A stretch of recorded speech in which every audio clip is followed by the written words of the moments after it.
بسم اللہ الرحمن الرحیم۔ ایک دفعہ کا ذکر ہے کہ پہاڑوں کے درمیان میں ایک بوڑھا آدمی رہتا تھا۔ اس نے اپنی ساری زندگی مطالعہ اور غور و فکر میں گزاری تھی۔ وہ اپنی فہم و بصیرت کے وجہ سے دور دور تک مشہور تھا۔ دور دور کے شہروں سے اس کے پاس کاروباری لوگ، سیاستدان اور طالب علم آتے تھے۔ وہ بوڑھے آدمی سے اپنی مشکلات بیان کرتے تو وہ انہیں ان کے خوبصورت اور آسان حل بتا دیتا۔ کچھ ایسے لوگ بھی اس کے پاس آتے جو اس سے علم اور فلسفیات کے سوالات پوچھتے تھے۔ بوڑھا آدمی ان کو درست اور صحیح جواب دے کر ان کو مطمئن کر دیتا تھا۔ بوڑھے آدمی سے جو کوئی بھی سوال کرتا وہ ہمیشہ اس کے سوال کا جواب دے کے اس سے نصیحت کرتا کہ آپ عمل کرنا آپ کی ذمہ داری ہے۔ اسی پہاڑ کے نزدیک غریب مزدوروں کی بستی تھی۔ ان کے بچے بہت شرارتی اور آوارہ گرد تھے۔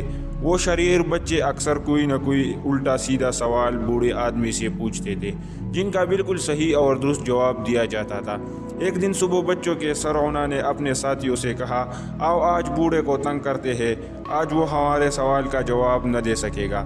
اس لڑکے نے ایک کبوتر اپنے ہاتھوں میں چھپا لیا اور سوچا کہ میں بوڑھے آدمی سے پوچھوں گا کہ میرے ہاتھوں میں جو کبوتر ہے وہ زندہ ہے یا مردہ۔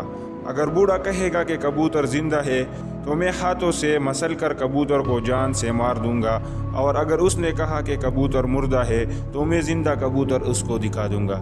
جب یہ لڑکا کبوتر اپنے ہاتھوں میں چھپانے بوڑھے کے پاس پہنچا اور سوال کیا کہ میرے ہاتھوں میں جو کبوتر ہے وہ زندہ ہے یا مردہ، تو دانا بوڑھے نے کہا، کبوتر تمہارے ہاتھوں میں ہے، جیسا چاہو سلوک کرو۔ بالکل اسی طرح ہماری زندگی کا مستقبل ہمارے ہاتھوں میں ہے۔ ہم اسے اپنے عمل سے مردہ بھی کر سکتے ہیں اور اپنے بصیرت سے زندہ بھی کر سکتے ہیں۔